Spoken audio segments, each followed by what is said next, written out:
Good morning, good evening, good afternoon, whatever it is that you are tuning in and watching this worship video. Thank you for watching, for tuning in, for being present, for being connected, and for being faithful in the incredible and varied ways that you have been. And so today is Sunday, August 23, 2020. Time is marching on. And so let us worship together. And so we begin with a prayer from the wonderful work of Marianne Williamson. It's a prayer for courage in extraordinary days. Dear God,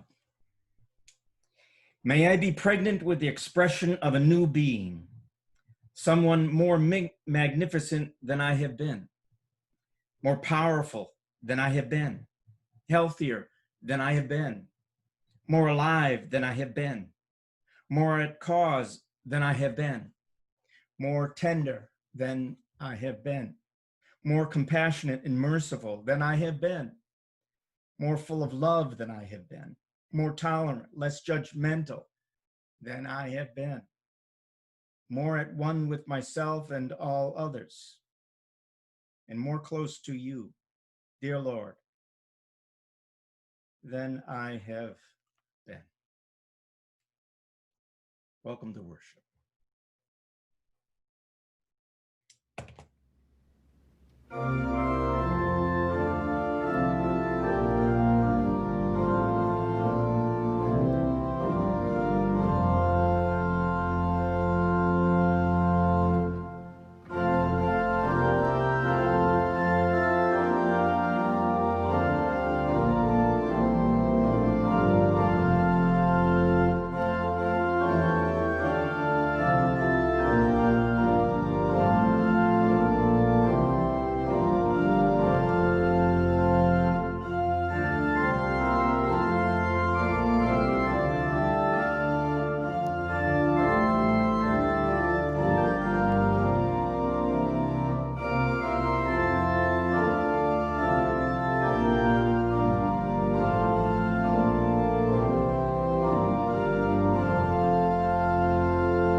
Our readings this morning come from the book of Exodus and the Gospel of Matthew.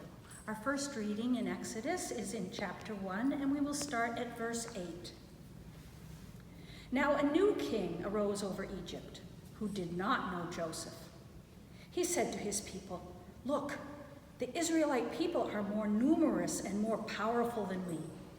Come, let us deal shrewdly with them, or they will increase, and in the event of a war, join our enemies and fight against us and escape from the land. Therefore, they set taskmasters over them to oppress them with forced labor. They built supply cities, Pithom and Ramses, for Pharaoh.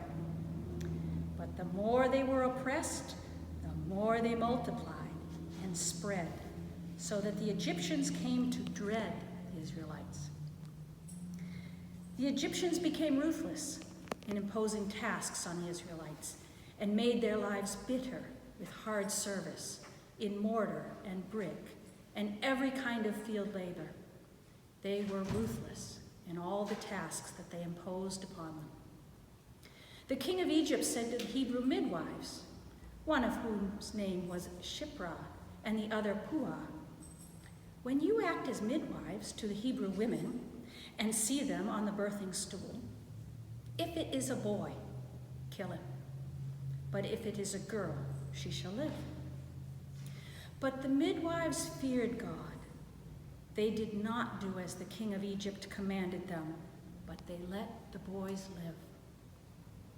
So the king of Egypt summoned the midwives and said to them, "Why have you done this, allowed the boys to live?" The midwives said to Pharaoh, "Because the Hebrew women are not like the Egyptian women, for they are vigorous and give birth before the midwife comes to them." So God dealt well with the midwives, and the people multiplied and became strong. And because the midwives feared God, he gave them families. Then Pharaoh commanded all of his people, "Every boy that is born to the Hebrews you shall throw into the Nile, but you shall let the girls live." Now a man from the house of Levi went and married a Levite woman. The woman conceived and bore a son, and when she saw that he was a fine baby, she hid him for 3 months. When she could hide him no longer, she got a papyrus basket for him and plastered it with bitumen and pitch. She put the child in it and placed it among the reeds on the bank of the river. His sister stood at a distance to see what would become of him. The daughter of Pharaoh came down to bathe at the river, while her attendants walked beside the river. She saw the basket among the reeds and sent her maid to bring it.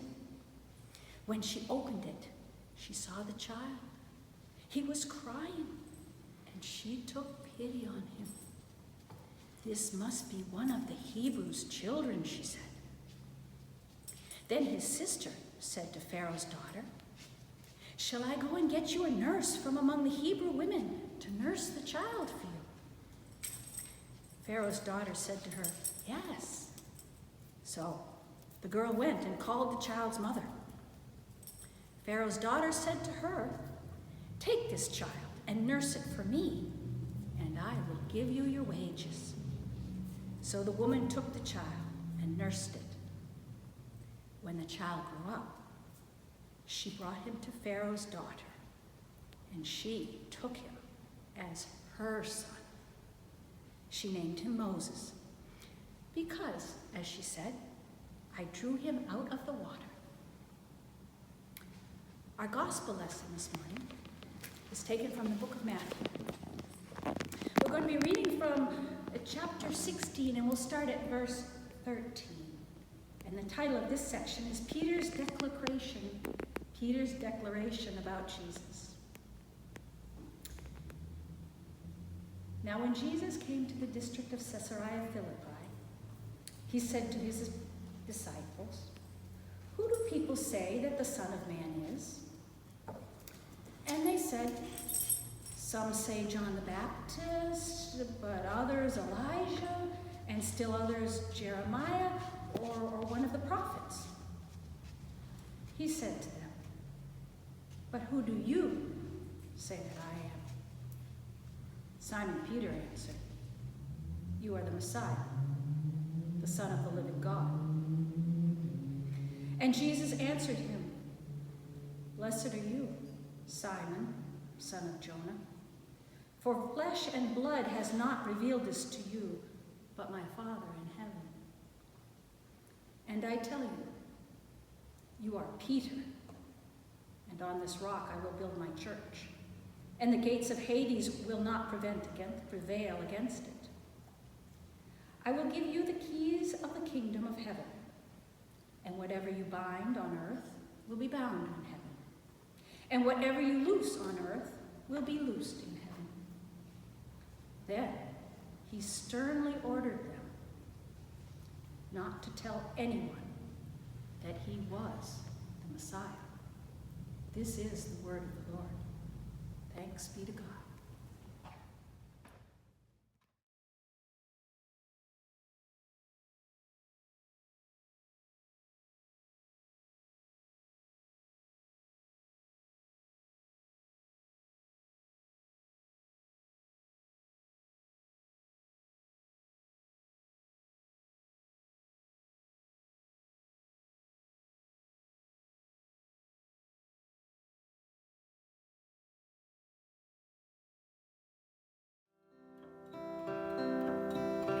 I can see a new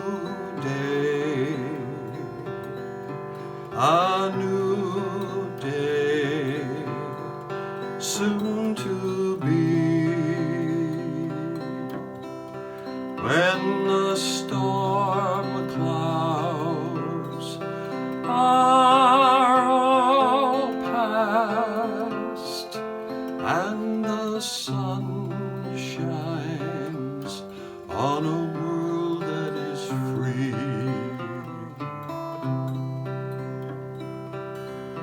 I can see a new world,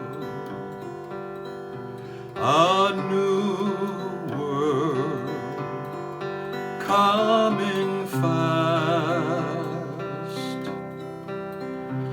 when all men are brothers, and hatred is forgotten at last.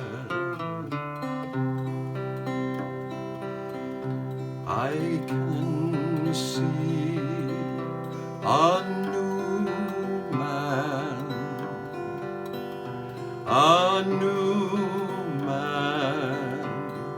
standing tall, with his head high and his heart proud, and afraid of nothing at all.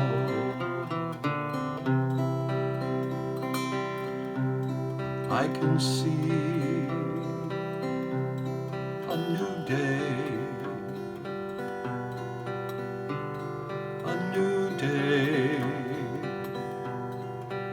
soon to be, when the storm clouds are all past, and the sun shines on a world that is free.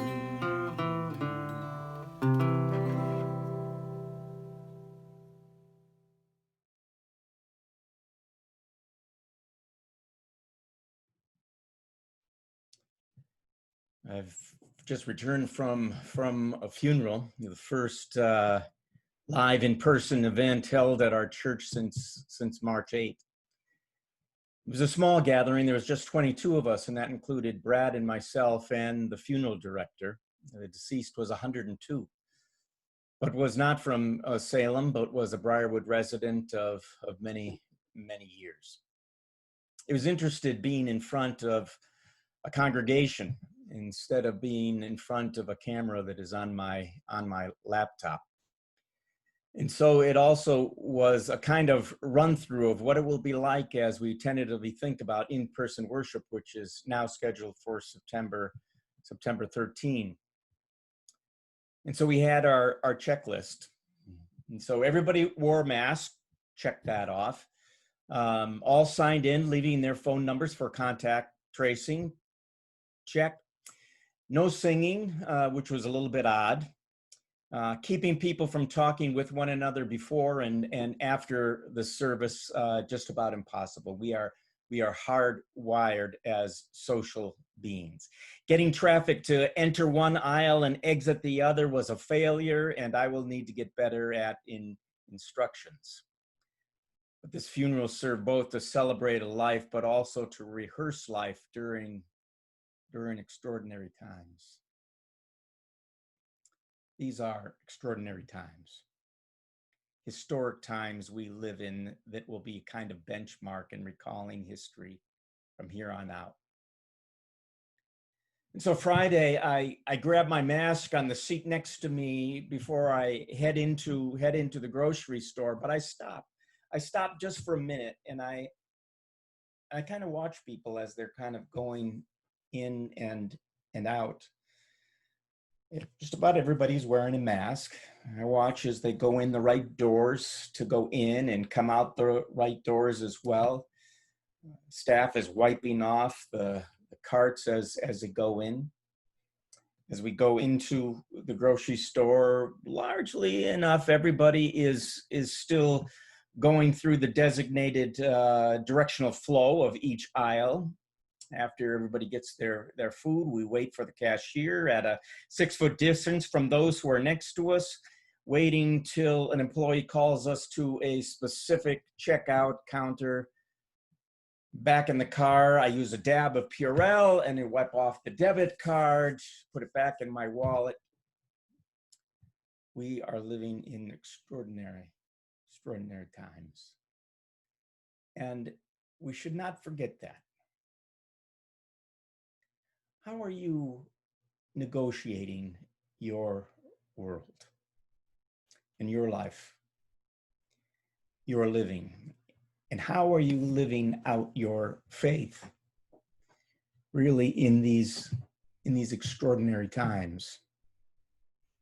On a Zoom call with about 5 other guys who are about my age, most of us say that we are struggling a little bit. Struggling with confusion, some lack of motivation here and there, and certainly lack of clarity. How does one know if you're doing a good job at your work, or whether you really are behind, or whether you are really messing things up? One of the people said that he actually, from the time he gets up in the morning and has his first cup of coffee, he feels energized and he feels really up to all of the challenges. And when I leave the call, I want to know what kind of coffee he's drinking, because I'd like a little bit of what he's having.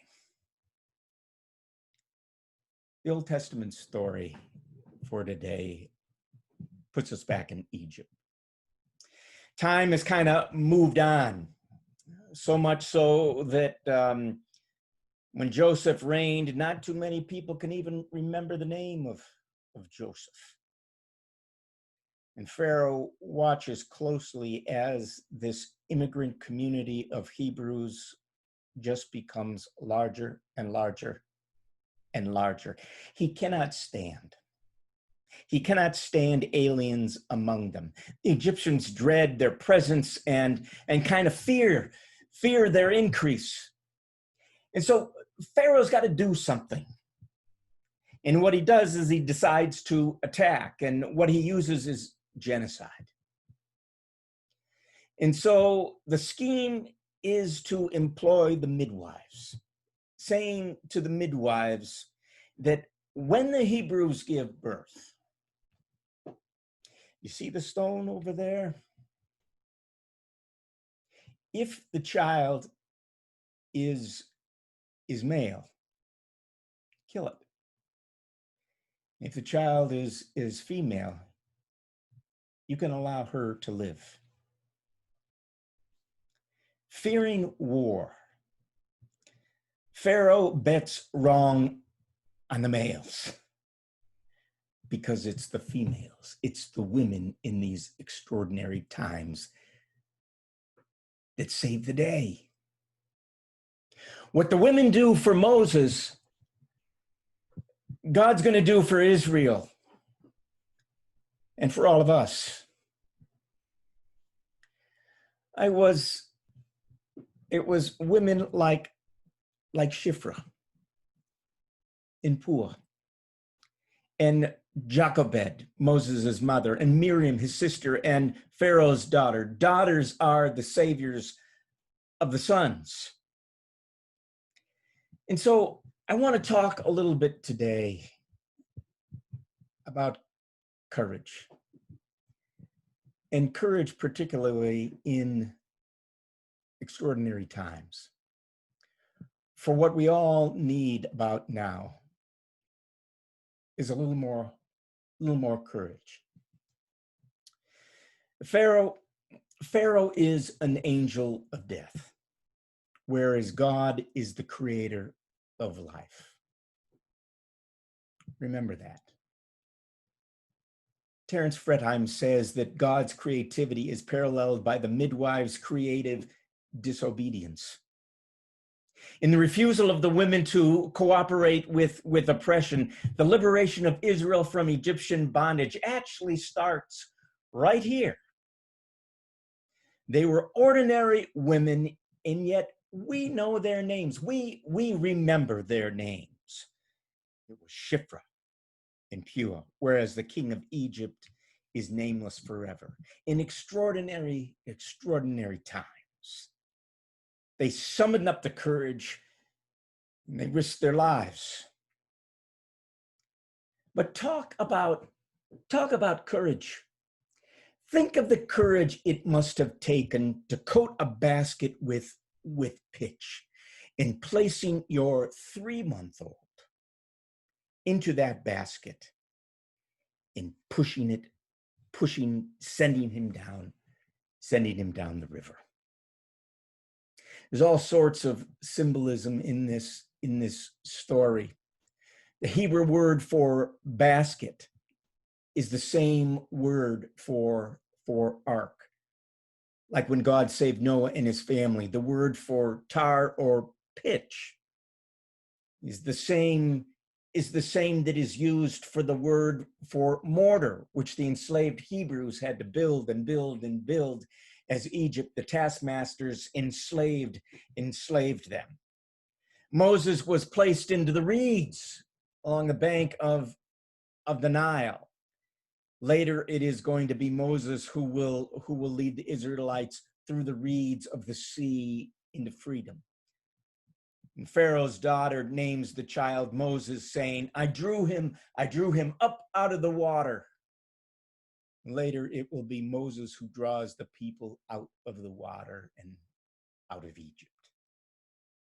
Here in extraordinary times, when male babies are cast into the Nile to die, little Miriam, Moses' sister, she watches as this little ark makes its way down the river, and as Pharaoh's daughter picks it out and has compassion when she sees this little child in the basket. And just then, just at the right time, Miriam pops up and she speaks up.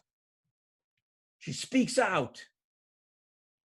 No longer distant, she too has become a co-conspirator, suggesting someone, his own mother, to become a nursemaid. Shiphrah, Puah, Jochebed, Miriam, Pharaoh's daughter, in extraordinary times, they summon and exercise their courage. What the women do for Moses, God will do for Israel and for you and for me, up out of the water and into life again. And so here's actually what I think is the most interesting piece of the whole scripture text. And that is all of this action by these women And God is not mentioned once. Not once. God is working through people, women, in extraordinary times. One of my friends told me just this week that a couple weeks ago that he had flipped over the handlebars of his mountain bike. Got really scraped up. Thank goodness nothing with his head. But one of his legs got really, really scarred and scraped up, and a lot of blood. But it was probably the next evening that he took a good look at his leg, and what he saw was that a lot of it had started healing. Of course, not all of it, but the healing had already begun, and he didn't even know it. Sometimes God has to work in the dark, hidden from us. And I suppose that's true because if he didn't work then, if God did not work then, if God worked in the light, we would probably try to orchestrate our own healing in some ways. When it seems like God is most quiet and most absent, sometimes I think that is when God is doing God's best work, in the dark, when we have no idea. We are living in extraordinary times, extraordinary days. Is God inspiring some act of courage in you?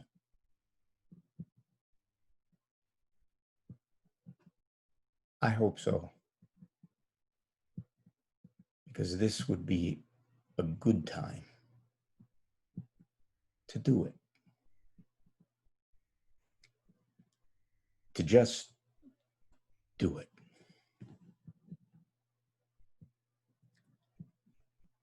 Amen.